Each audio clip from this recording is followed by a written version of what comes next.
Ito po ang inyong lingkod, Conrado Estrella III, ang kalihim ng Department of Agrarian Reform. Sama-sama natin tuklasin ang mga hakbang na tinatahak ng Department of Agrarian Reform para sa mas maunlad, makatarungan at tunay na reformang agraryo tungo sa layuning sariling lupa para sa bagong bukas na masagana. Uya na ang programang hatod kan Department of Agrarian Reform Bicol. Bitbitan lehitimong potoro na makapaghatod ng istoryang kapupurutan ng inspirasyon gikan sa mga lehitimong paraomang benepisyaryo. Ginuno, hali sa iba-ibang probinsya kan rehiyon. Mag-iribahan kita, maghinanyo asin mag-antabay para sa kape asin barretang agraryo. Diyos marahay na pagkaaga mga kabomban, Diyos marahay na pagkaaga sa gabos niya to dyan na mga ka-agraryo. Welcome po rin sa tuwing ika-4 na edisyon kan sa tuwing programa na Kapesin Baratang Agraryo. Ako ginaraya, ang sendong mga kaibang lingkod, si Bombre Guevara, and syempre, ang programa ini atod sa indo kan Department of Agrarian Reform Bicol, asin kan proyektong Nisplita, kan nakaris po na ikatulong edisyon kan sa tuyang mana programa na kaibangtan niya ito ang Provincial Agrarian Reform Program Officer at head kang DAR Provincial Office kan Albay na si Engineer Maria Eugenia M. Altes. Kung sa ingiraray, pigira si mga naging accomplishment kang DAR Albay sa mga nakaris na bulan o taon o rognaan proyektong Nisplita. Pwede po nga pigapod niya ito na support o parcelization of lands for individual titling na sa pong flagship initiative kang DAR na funded kang World Bank na kung saan nakakatabang sa agrarian reform beneficiaries sa pagikang pagtatauman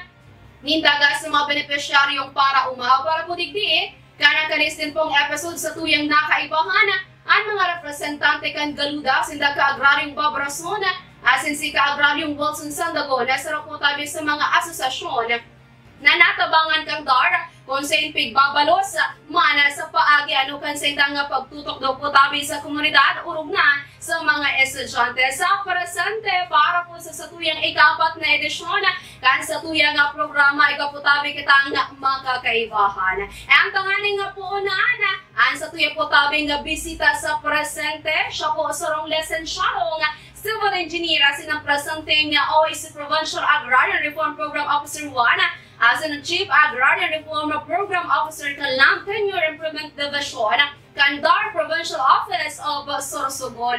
Sangon niya na 36 na taon na po tabi siyang nagsisilbi sa kagawaran kang reforma nga pansakahan. Nagpon siya bilang Clerk 2 sa DAR Albay, naging Agrarian Reform Program Technologist, kasunod kay naging Agrarian Reform Program Officer 2 sa duwang opisina di probinsya kang DAR sa rehiyon, partikularmente sa Albay asin Camarines Sur sa iyaman na dedikasyon naging kainit niya kan sa iya pong bilang Municipal Agrarian Reform Program Officer sa Banuan kan gawa presentasyon tigaw na asin ka na syudad ng Naga sa Camarines Sur. Sa padagos sa pagmanugot sa trabaho siya man na naging OAC Chief Agrarian Reform Program Officer kana Program Beneficiaries Development Division sa Camarines Sur tuhas na maging full-fledged na Karpukan Land Tenure Improvement Division sa DAR Albay ang test na ma-assign sa DAR Sorsogon. So ngunit na taon na inihulita sa iyong padagos na lehitimong serbisyo kaning ika-13 po kada Pebrero taong 2025 siya man na-designar kung bagong OAC Provincial Agrarian Reform Program Officer 1 kan DAR Provincial Office of Sorsogon. And syempre mga ka-agraryo, ang sa tuwi po tabing mga kaibahan niya, may iba kundi si Engineer Manuel A. Nebreha, ang OAC Provincial Agrarian Reform Program Officer 1 kang DAR Sorsogon. So giraray po, good morning ka-agraryong Maui and sasayin po muna ang pagbati sa gabos niya itong mga parahinan niyo. Go ahead po. Diyos maray na aga po sa ino, Bombo Leia. Diyos maray na aga man po sa gabos ng mga parahinan niyo kang Bombo Radio asin digdi po sa tuyang programa Kapi asin Baretang Agraryo. Salamat po ka nakapag digdi po kami sa Naga City, hali pong Sorsogon, nangarig po mapaabot niya mo ang sabuya pong mga ginibog tabang sa mga agrarian reform beneficiaries naman po sa probinsya ng Sorsogon. Kaibahan ko po ang Samuyang Agrarian Reform Beneficiaries na iyo po ang pinot na Samuyang natabangan hindi po sa project split na magkaigwanin sa indang individual na titulo pagkatapos maghalat ng perang taon. Diyos maray naaga po sa gabos. Alright, so makumusta po po ang tasan sa tuwing pag-apot? Kumusta po ang sendong pagbiyahe pa si Ring dagde sa syudad ni Naga? Magayon man po si pagbiyahe mi dire-diretso alagad mauran po sa probinsya ng Sorsogon as in Legazpi City. At least po hindi po sa paglaog ni sa Camarines Sur kung gaano mauran. Salamat po sa Diyos po sa matarayong pong pagbiyahe. Alright, so sige po, para sa kuya nga kaputan, ganyan man daw, para po sa mga nakaaging episode, saro po sa mga natukara, anya po, digdi sa tuya nga programa, yuman, ana pagbida sa mga komplesymento kang Dar Bicol as a whole, asin kang iba pang mga opisina di probinsya po kang Dar sa rehiyon. So syempre ngunyan, muyamin pong samantalhon, ana pagkakataon na para mahapot man po kamo sa nakalis na taon, ano po si mga pinag-uurgulyo ng mga komplesymento kang Department of Agrarian Reform, Sorsogon. Ang samuya pong mga naginibong tabang sa satuyang mga agrarian reform beneficiaries sa Sorsogon, pag-distribuer po ng daga as in pag-distribuer ng Certificate of Condemnation with Release of Mortgage o COCRUM. Kang sarong taon po, nakapag-distribuer po kami kan pagbisita ni Senator Amy Marcos last November 26. Nakapag-distribuer po kami ng 6,765 na COCRUMs sa mga beneficiaries ni na 5,649 na igwang sukol na 9,609 hectares. Ini po nakapag-condone ng utang sa mga farmer beneficiaries ni ng kantidad na 203,550,773. So nakalibre na po sa pagbayad sa utang kang mga daga na pag-distribuer. Yamo, utang sa land bank. Asin sila po, nagpapakansilar na kang annotation, kang encumbrances sa titulo ninda sa sain na po distribute ng mga COCRUM. So, aside po kayan, kang November 26 din po, nakapag-distribute din po kami ng 55 individual electronic titles hali po sa project split na may sukol pong 101 hectares. Asin kang pagbisita po dignikan sa tuyang mahal na presidente, sa President Bongbong Marcos, nakapag-distribute po kami ng 53 na titulo sa 53 man na farmer beneficiaries. May sukol po ini ng 83 na hektaryas. Asin, sa kagabusan sa project split po, nakapag individual na titulo na po kami asin na-distribuer na po sa gabos ng mga parauma, nagkaigwa na po ng 442 individual electronic titles ang na-distribuer sa 442 agrarian reform beneficiaries man. Ang sukol po kani mga around 746 hectares. Yan po ang sa munya na accomplishment po sa project split sa pag-parcelize kan mga collective flow na pag-distribute sa mga agrarian reform beneficiaries. So sa regular man po na trabaho may sa DAR, ito pong mandato na pag sa land acquisition and distribution, ang samuya pong cumulative accomplishment na po, ang gustong sabihin na kapag distributor na po kami ng 25,232 na titulo sa 19,700 agrarian reform beneficiaries. Ang sukol po kayo ni kagabusan 32,191 hectares sa intirong Sorsogon. So yan po ang gabos-gabos po na i-distribute mi po na daga na may kaakibat pong libreng titulo asin sukol. Sa nakaagi pong taon, igwa din po kaming na proseso na mga claim holders na igwa na pong memo evaluation na naghahalap na lang po ng Certificate of Deposit para gibuhan po ng Republic of the Philippines na titulo asin finally po magibuhan ng CLOA o Certificate of Land Ownership Award. Igwa na po kaming 259 na claim holders na may sukol na 373 hectares. Ang kantidad po na hinahalat ni po na i-release para makagawa po ng Certificate of Deposit, mga around 50,765,121. Pag ini po na-release ang agraryong LEA, magiging titulo na po ini as in may didistribute na naman po ini sa satong mga agrarian reform beneficiaries. Aside po sa trabaho kang da, sa pag-distribute ng daga, iguaman po kami mga support services na tinatabang sa satong mga agrarian reform beneficiaries, tangari po mapalangkawan sa indang production sa dinistribute ng daga. Araw po kang libreng trainings, as in, igwa po kaming farm to market roads, ngunyan po igwa po ngunyan, kanakaging taon, may farm to market road po kita sa Bulan, Sorsogon, as in sa Gubat, sa presenting ini, igwa po sa Gubat, Sorsogon. As in, aside po kayo, igwa po kitang mga tulay ng Pangulo na pig-turnover kang nakaaging taon. Duwang tulay ng Pangulo po sa Matnog, as in sa Barcelona. Kadakol pa pong mga farm equipments, as in mga village level na processing center, as in ang product development, samuya na pong tao sa mga agrarian reform beneficiaries, tangarin po matabangan sinda, magpalangkaw kan sa indang production sa daga, as in ma'am, langkaw po ang sa indang production, as in sinda po maghawa sa pag-TOs. Yan lang po, ka-agrarium ngayon.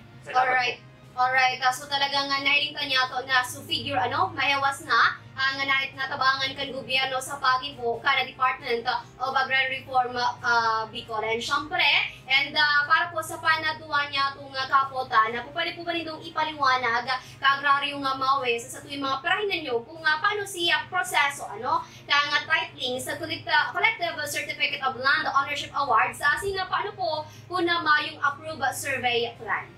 Okay po, sa tuya pong pinapaabot sa mga beneficiaryo niya mo, sa mga agrarian reform beneficiaries na igwa pong collective CLOA, ang proseso po sa pag-individual title, enot po, nagkakaigwa kita po ng field validation kang sa muyang collective CLOA, nagkinigipo po kang sa muyang field validation team.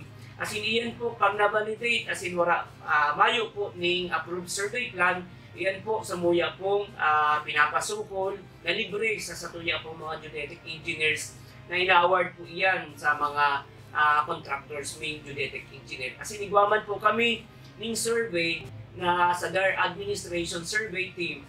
Kan nakaaging taon, nakaigwa po kami ng 500 hectares na target sa survey. As in, iyan po ay natapos mina pang September.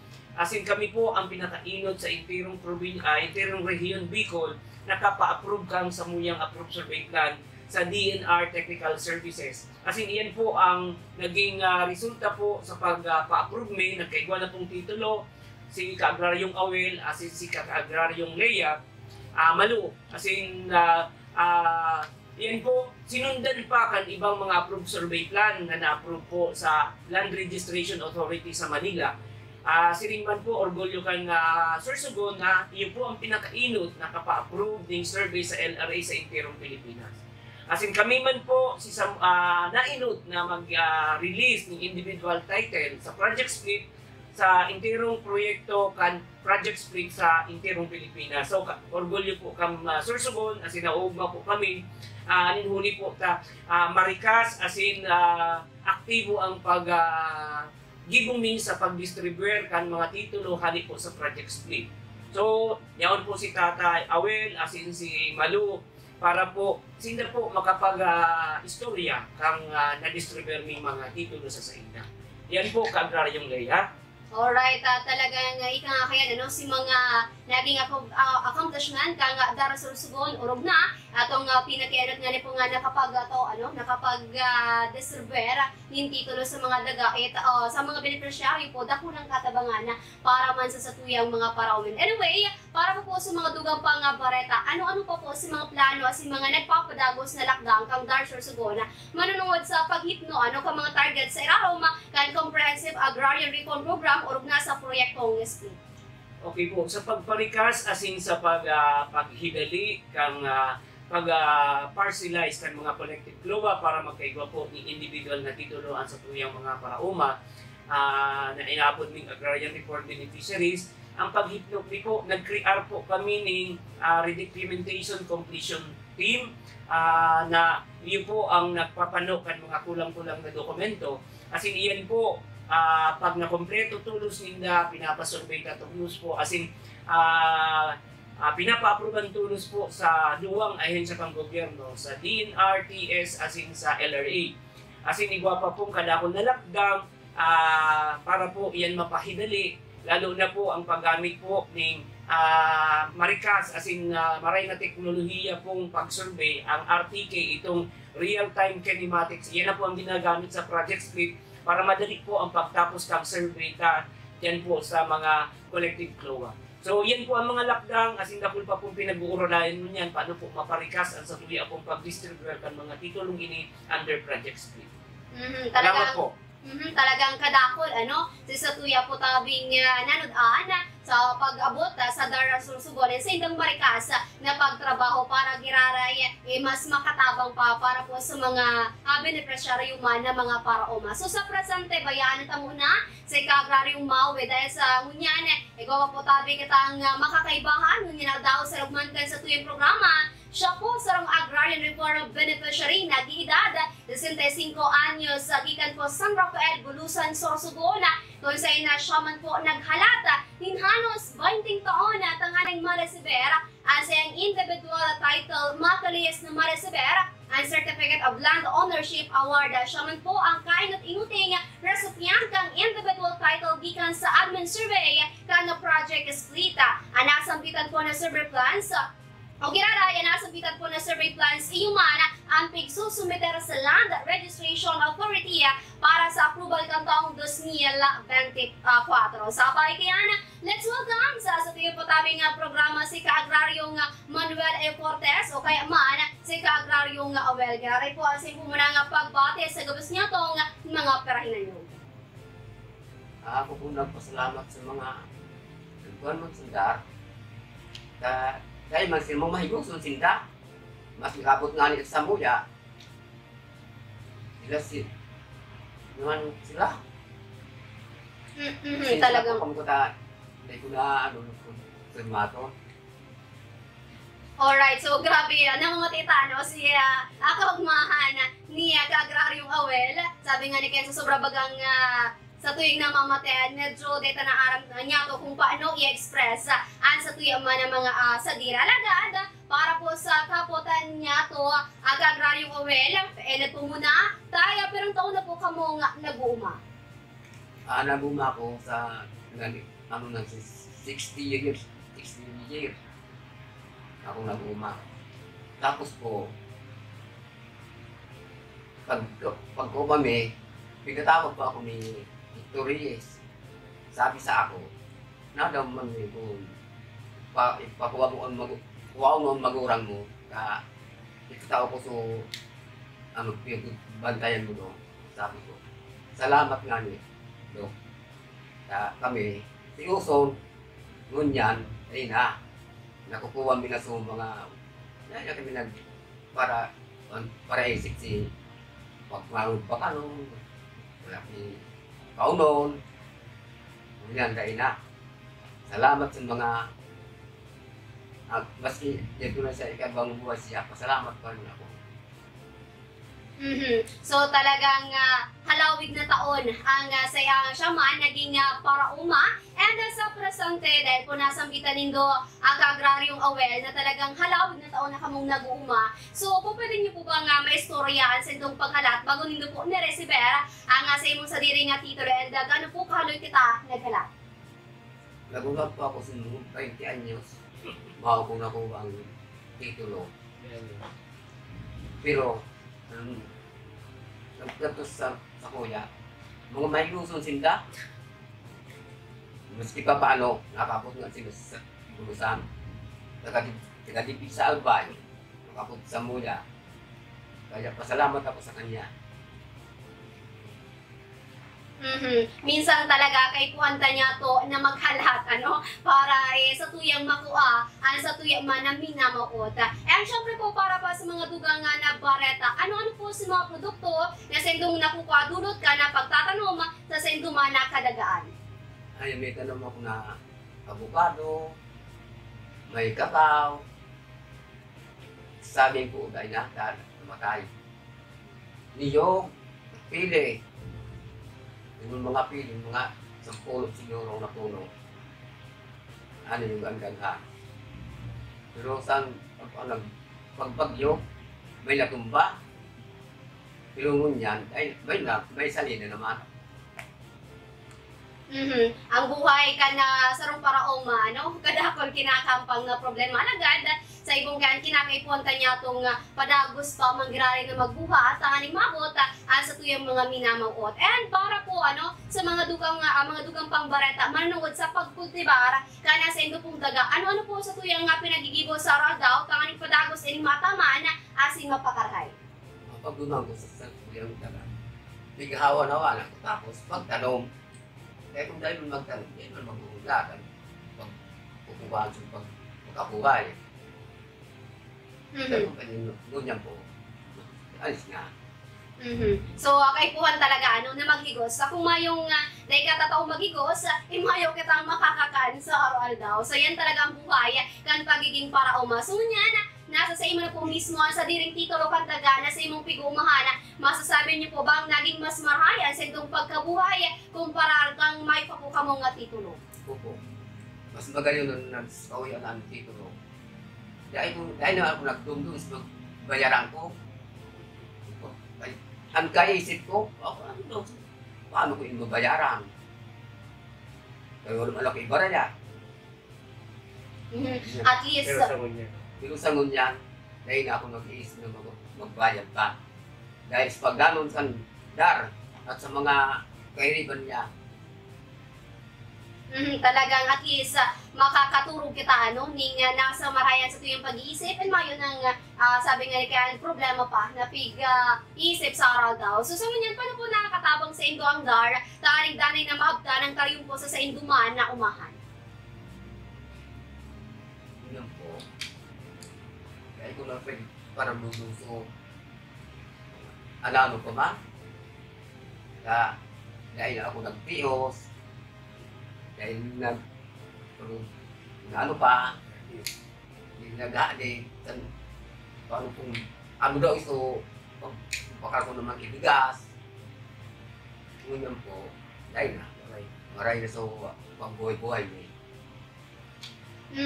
Nahiling ta, si dakulang katabangan talaga na idinulot kang sa tuwing gobyerno sa paagi kang dar sa pagbuhay kang ni Tatay Awel, ni Kaagraryong Awel na naging marhay, an sa iyamang talagang naging pagbuhay ngunyan man na presente. E nasa ngunyan, syempre dahil pasulo-sulo si Tatay Awel sa iyang pagbisita sa tuyang programa ninyo sa presente sa tuyang man na makakaulay sa ipotabing akin na si Kaagraryong Malo. And sa ngunyan, siyempre po, pagbati po muna, hindi sa laukan sa tuya po nga programa. Diyos marahay po sa ito gabos, mga taga-Sorsogon, mga taga-Agrario. Diyos marahay po sa gabos, lalo na po sa mahal na Diyos. Maraming salamat po na yawan po kami dito sa programa ini. Dito na pagpahaluyon siyempre, para sa tuya pang kahapotan ay natakapotan na pag-araman mi po, nasa man po kamong Agrarian Reform Beneficiary. Sunod niya nakapot ko lang po sa pagi kang titulo asina, mga suportang serbisyo kandar, paano kaini napapagaan ang pagkabuhay nito bilang sarong pamilya?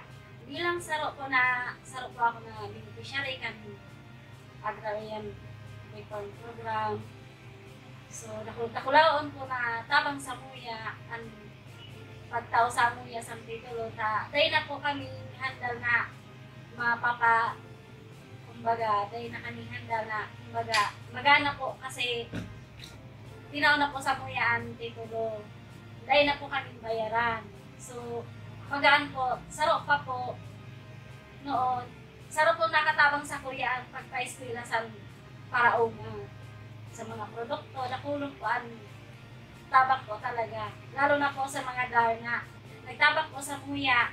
Grabe po, mahigusan po sila na matagan po kami kan titulo. Iyo po. So talagang sinasambitan ni Kaagraryong Malo testamento kung gaano importante naging papel ito o ang naging papel kang dar syempre po sa pagpapangat kan sa indaman na buhay. So paano kung kapotan bilang akin ni Tatay Awel, ano po si mensahe niya to kay Tatay? At syempre po dahil sa labdan ta mga bagay na igwa kitang ngunyan inguli man sa pagsasakripisyo sin paghalat na may pangaran sa iya mismo titulo kandagan na halo niya ng mga pinagataman. So, dako po sa pasasalamat ko po sa ako magurang, kay papay. Kung nabubuhay mo po si mamay po, siguro kung mahal po ito kay kumbaga, ang minabawag naman po na magkamay mga kami titulo, naihatag na po sa amo niya. Talagang sobra pong sakripisyo po na magkamay yung kami sa mga araw kaiyan. Di mo maisip na akalain na magkakaiwa po kami kaiyan. So, salamat po talaga sa mga sakripisyo ni Papay. Okay. Nakadako na tabang sa buya ang pagbuhay, pagpa-eskwela. Ngayon, okay na po kami. Iwan na po kami dito. Ang mga kay nga oportunidad, ako man, sa kuya talagang magurang para umakong. Kaya sabi nga ni Kayan, magsisiring kayan sa indang pagbuhay na kapag patapos kan sa indaman na mga kakayan na importante sa tabang din po tabi yan ka mga magkakaligong opisina, siring mana kang dar. So sa munyan, syempre data po, dahil matatapos sa tuyang programa sa munyan, na dahil pinag-aagada ng mensahe sa tuyang mga bisita. Sa munyan, inutunta mo na si Ka-Agrarium Awel para po sa mo na ang mensahe. Go ahead po. Salamat po sa dahil may nag-pleasure sin makakali kami dito. Salamat po sa Presidente Bongbong Marcos at saka po si Secretary Estrella po. Salamat tulong sa kapos si Sadar, mga kairipan niya. Yun na po. Siyempre, para pa po tabi kay Ka-Agrarium Awel, of course, sa tuyo din po tabing kukunon ang mensahe ni Parpo Nebrea, si Ka-Agrarium Mawel. Sige po, sa indong mauot na sabi mo sa mga parahinan niyo. Go ahead po. Okay, salamat po sa Gabos na nagsuporta sa programang ini sa pagkakataon na ini, lalo na po kan sa muyang Secretary, si Secretary Conrado Estrella III, kasi nansamuya pong Regional Director, si Director RT Sindak, as in samuya pong outgoing na Agrarian Reform Program, Provincial Agrarian Reform Program Officer 2, si Parpo Nida, as in samuya man pong bagong Provincial Agrarian Reform Program Officer 2 na si Parpo Biding Torres. Actually po, ang DAR po ngunyan gusto mi pong ipaabot sa DAR Sorsogon. Napili po ang DAR Sorsogon na bibisitahon po ang World Bank sa Project Split. Ang tentative schedule po ngunyan na March 16 to 17. So, napula pong orgulyo na giraray sa primero na naman po, inot na naman sa Gabos na kami bibisitahon kang World Bank. As in, hihilungon ko, kumustahon kung ano ang mga sekreto, as in, ang best practices na ginibo kang DAR Sorsogon sa paagi kan Project Split na maka-accomplish, as in, maka-pag-distribute tulos, as in, marikas na pag-distribute kan mga titulong sa mga parauma. As in, salamat po sa Gabos na staff ng Regional Office, lalo na po sa samong pag-inibaligdi, as in sa Bombo Radio na kaining programang ini para po makapag-bisita sa Indo, as in makapag-tao po ng informasyon kan sa muya pong pag-implementar kang programa kang DAR sa DAR Sorsogon. Salamat po, as in, Diyos maray na aga po sa Gabos. Sulong Agraryo. Sulong Agraryo, magsasakang Pilipino. Sulong Agraryo, para sa bagong Pilipino. Tuluyang nakamtan nyo na ang inyong mga panalangin. Lupang sinasaka, pag-aari ninyong ituring. Sulong Agraryo, tagumpay ng bawat Pilipino.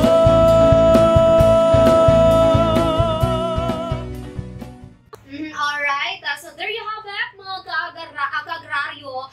Sa tuya po tabing kada, kung na naman kitang nanod-an sa tuyong ika-4 na edisyon ni sa tuyang mana programa. Sabi ta nga ni Kayan, atong mga programa sinakomplishmento kan Department of Agrarian Reform na padagos-dagos na nagtataw po tabing kapangyarihan sa mga parauma and syempre mapamarhay ang sa indaman na pagbuhay. Alright, agiraray po salamat sa tuyong mga nakaibahang bisita mga ka-agraryo sin Paragos na magantabay sa mga sa edisyon dahil sa tuyong programa ang Kape sin Baretang Agraryo. Giraray, ang programa ini atong sendo kang Department Department of Agrarian Reform Bicol asin kang proyektong split. Sa indong nadango, ang naging katiripunan kang mga istorya kapupurutan nin inspirasyon na ginuno gikan sa dedikasyon na makapaghatod nin lihitimong serbisyo publiko.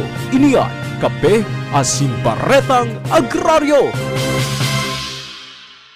Patuloy po tayong magkaisa para sa kapakanan ng ating mga magsasaka.